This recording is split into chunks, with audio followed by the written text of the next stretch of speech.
Hi, it's Patrice here. I think it's about time to check on our Kefir and see if that joker is ready. So, come on, let's go see. Okay, so this is how I am currently keeping my Kefir. It's a little chilly in the house, so I have it wrapped up in this towel, a dish towel. And okay, so see how it's like you see all these separations and all that? It's done.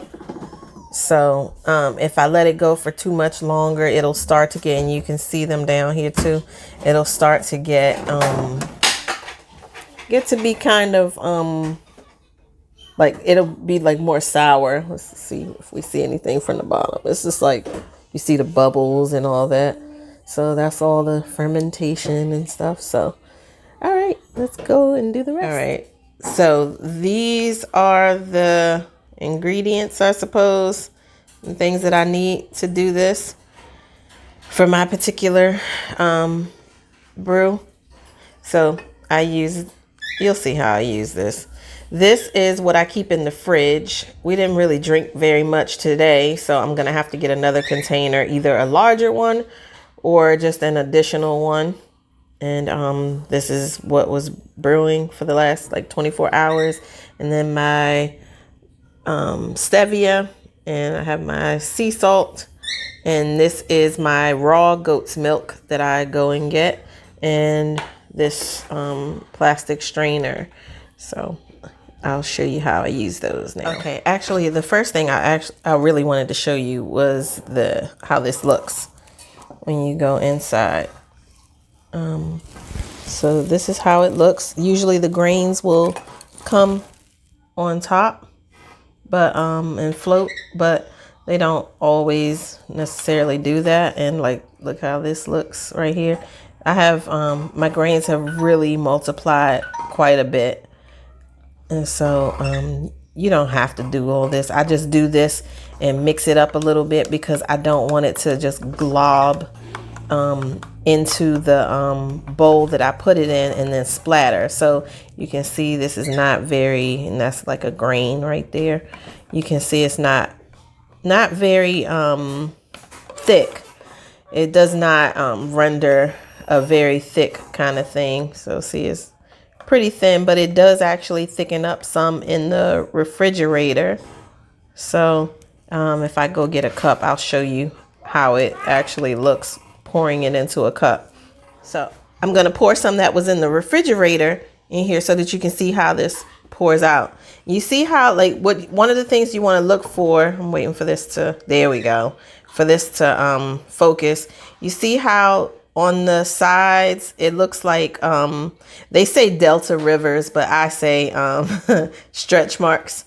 That's what you want to see. That's how you know what you have produced is kefir, because otherwise the milk would just kind of slide down the container. So, but when you see that, you know. So you see how like thick this is? It's kind of like heavy cream consistency. So I'll just wipe that.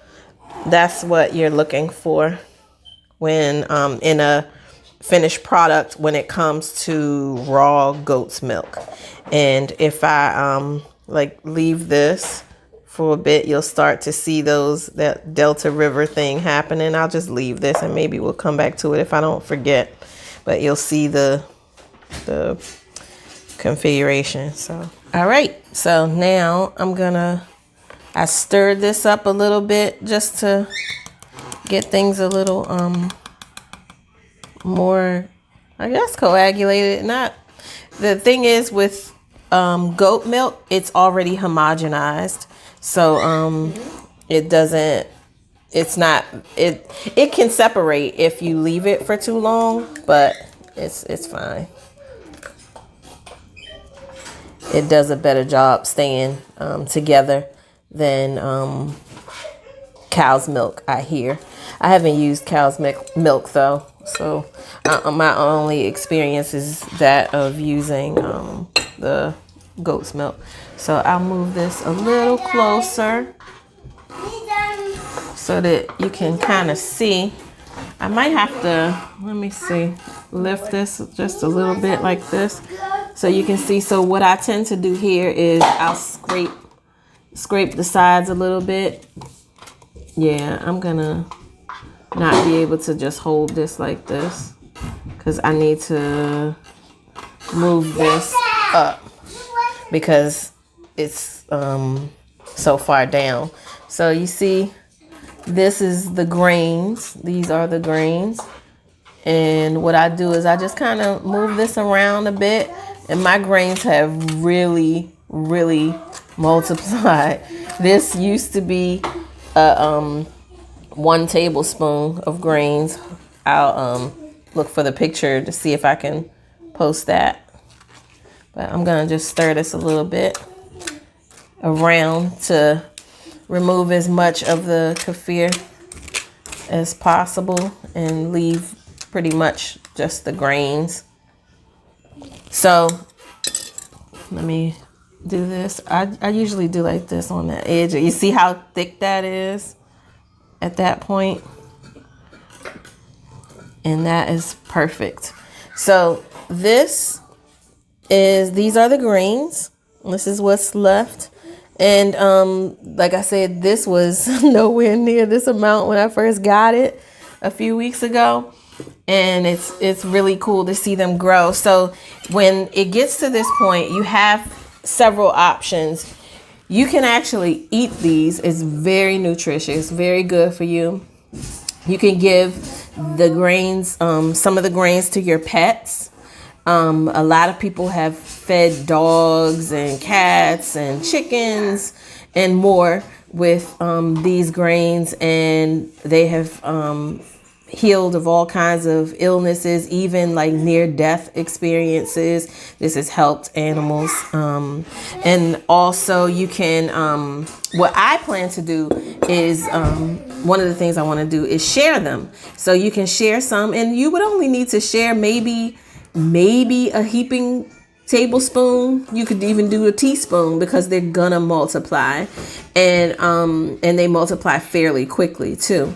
So you can share the grains. And then one of the other things that I want to do, I'm going to share some, but I also plan to put some to the side and freeze them so that if, God forbid, something were to happen to my grains, maybe if because I have them in this glass jar, if I perhaps dropped the whole jar and it broke, I would not want to use that because I don't know if there's broken glass in there. So I would have to throw out the whole thing, grains and all.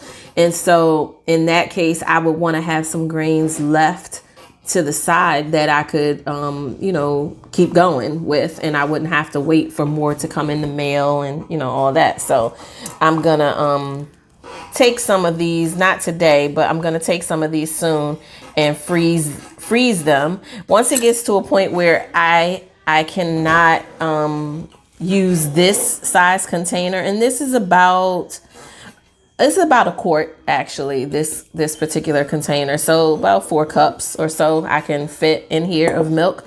And so once it gets to be that I have too many grains to go in here to make this quart, and the way I'll know that is that the kefir will be done in less time than the 24-hour period. So what I would do then is I would take some of these and, set it aside and give some and freeze some and then keep going, and I can continue doing that. I have birds, and so my birds, I do want to give them, I've given them water kefir grains before, like little tiny bits, because birds are tiny, and but I haven't given them this yet, but I do want to at some point try that and see. I'm very curious to see how it could impact one of my birds that has cataracts on his eyes.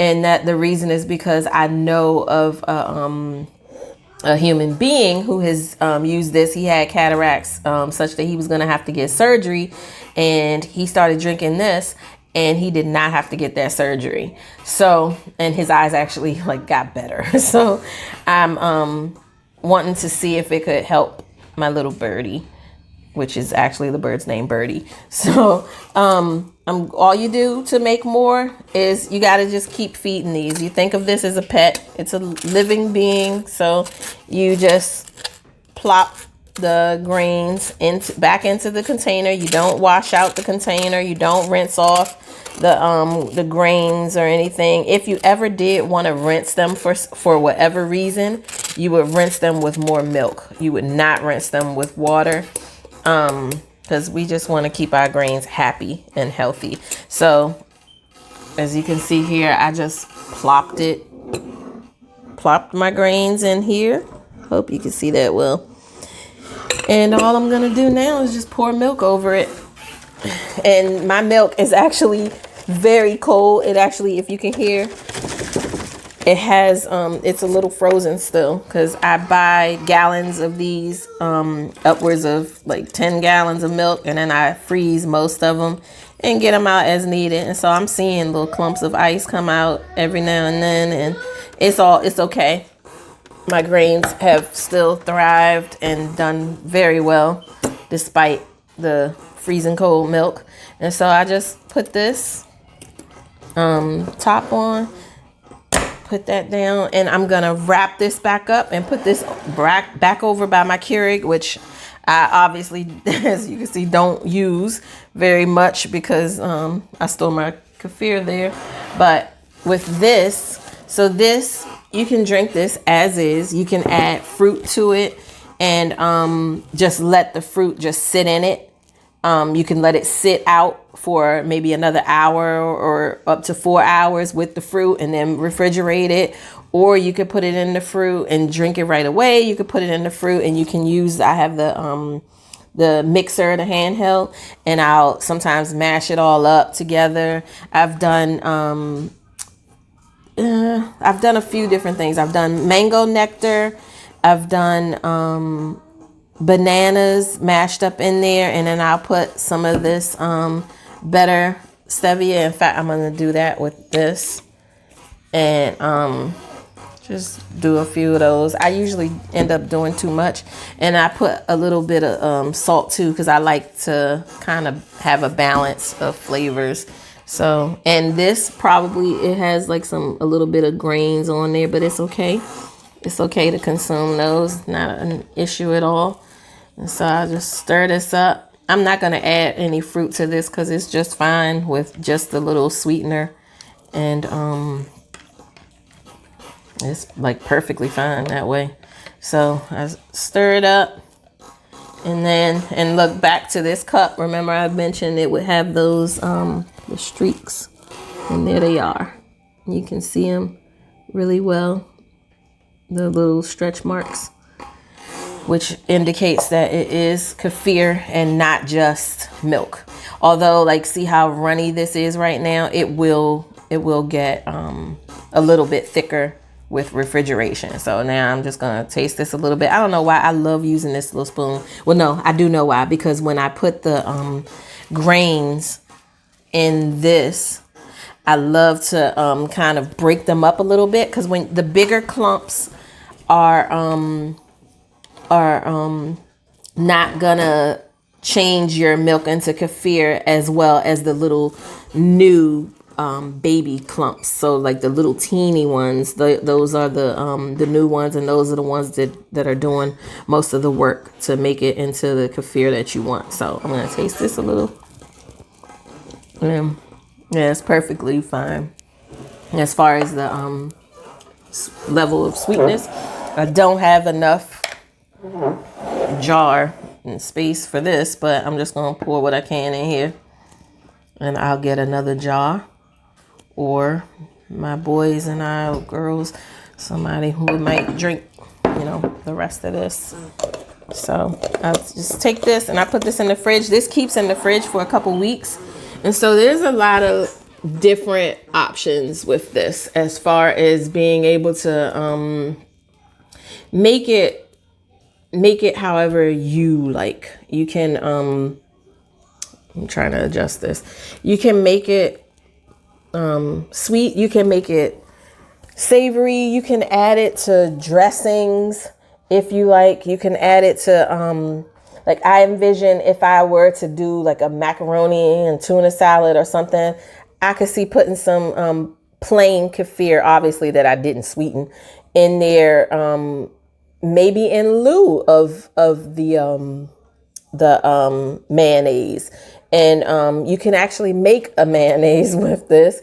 There's so many different things that you can do with it. So there's I'll like get into other recipes and ideas as I get going with those. But I'm trying to think of any other questions that I've been asked about how to make this. So like I still have, well, this is like a cup and a half left, and see, you can already see on the sides of here the Delta River things. And so that's pretty much it. That's how you do kefir. You want to always have your kefir eating. It's a living organism, so you want to keep it well fed. You can do a non-dairy kefir, and you could do almond milk, rice milk, coconut. I want to try hazelnut. I'm going to go to Whole Foods one day and look for some hazelnut. I hear that's more on the expensive end, but I don't care. I like hazelnut and I want to try it. So the thing is, kefir grains most love dairy milk. So if you're going to use your grains to do like any of the nut milks or the non-dairy milks, you should maybe every third or fourth batch put it back in some dairy milk so that they can get the lactose that they love and thrive. Another thing I hear, because I haven't done it yet, I hear that the nut milks, because you want a nice creamy kind of kefir like what I have here today, sometimes the nuts, if you stir it up too much, it might be a little more watery than you're accustomed to. And so to keep them thick, you may not even want to use the grains at all. You may want to use these little packets. And I don't know why I didn't get the packets and bring them, because I have some, but it's just little envelopes. You can use that instead of the grains. It won't be as potent because it just doesn't have the amount of bacteria and yeasts that the grains will have. But you can use that for your non-dairy kefir adventures and use the grain for your dairy. But if perhaps you wanted to take a break, maybe you got too much kefir and you don't know what to do with it. Like for me, if I mean, although I did put some stevia in here, it doesn't matter. I could very well take this and this is about a cup and a half, maybe. Could pour this in the tub and take a nice bath and have it like nourish my skin. I have done facials with it. I have put it on my feet. It's lovely. Absolutely lovely. I've even seen a video of a woman. She had broken out real bad and her face was discolored where the acne had come up, and she did it over a 5-day period. It cleared her skin up so beautifully. And so there's a lot of uses for it. Even with your hair, it's very conditioning. I would strain it so that to make sure there's no grains, because especially with me with locks, I don't need grains stuck in my locks. But if you wanted to take a break, say you're going away for a week, whatever, I would just take those grains that I had, put them in the jar with some milk, and I would stick it in the fridge. And I would want to get back to it within a week or so and feed it again. But otherwise, if I was going to be away for a longer period, I would want to freeze it, or I would take it with me. But that is an option too, you don't have to feel stuck like, oh God, I have to do this every single day for the rest of my life. No, you don't. You can take breaks as needed, and the grains are very forgiving. I'm learning that I have friends who have taken it out of the freezer for months and months on end, and they've taken it out and they gave it just a little bit of milk after it thawed. And then so the first day that it didn't quite make kefir, But and I would still use that milk for something else in cooking or something, but or do a foot bath or something. But I wouldn't just throw it out. But the next day is like good, you know, because the grains need to take time to get acclimated again to the environment and all. So I guess that is it. I think that's all I wanted to cover with this. But if you have any further questions, of course, ask away. I'm here and happy to help you along your journey with kefir because I am digging it. It is so good. And I love that, like all the different options of different ways that you can enjoy this absolutely amazing beverage. So thank you for watching. Bye. One more thing. The way to know that or the way to start off with kefir, let's say you get some grains. Usually when you buy the grains, you get maybe a teaspoon or so. I would this glass is about a 7.5 ounce glass. So I would only do this amount, just about.